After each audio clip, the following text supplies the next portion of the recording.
The first two Thor movies are fine. Maybe. I don't really remember them actually.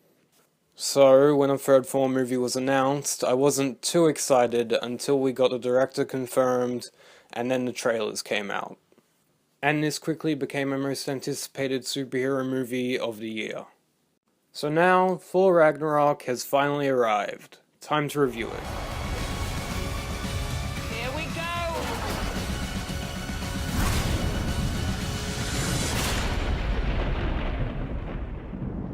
So as I said, the first two Thor movies are fine. They're good, but not very memorable, and nothing special compared to the rest of the MCU. The only real reason why I was excited for this movie was the director, Taika Waititi.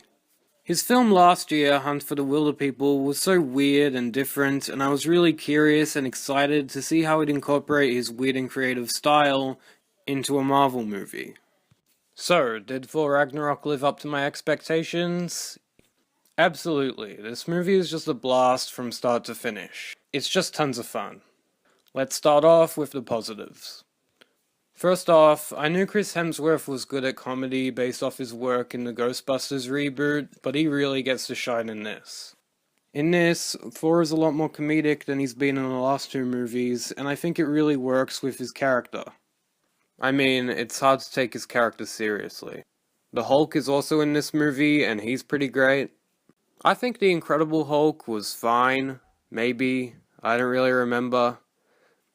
I don't really remember a lot of these movies. Anyway, I think he works better here than in that movie because he doesn't really work as a main character. He's really not that interesting. Loki was great again, of course. Tom Hiddleston is always great as Loki. Valkyrie was good, and Tessa Thompson gave a really great performance, but her character didn't do a whole lot. Jeff Goldblum was very Jeff Goldblum in this, just acting weird and quirky. Also, the director Taika Waititi played a character in this, Korg.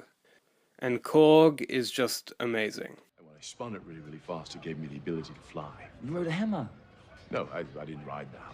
The hammer rode you on your back. No. I used to spin it really fast, and it would pull me off Oh my god. The hammer pulled you off. the ground. The movie was also very funny with nearly all the jokes landing, and it was also just really creative and weird.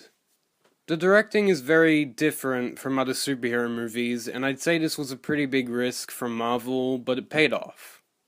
As for the negatives, some visual effects aren't that great. Some of the CGI and green screen in this just looks really fake. A lot of the movie also isn't very colourful and just has this grey tone to it.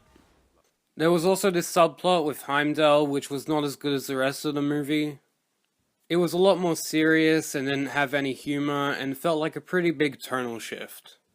Also, this is a bit of a nitpick, but compared to Spider-Man Homecoming and even The Hunt for the Wilderpeople, this movie didn't have as much heart.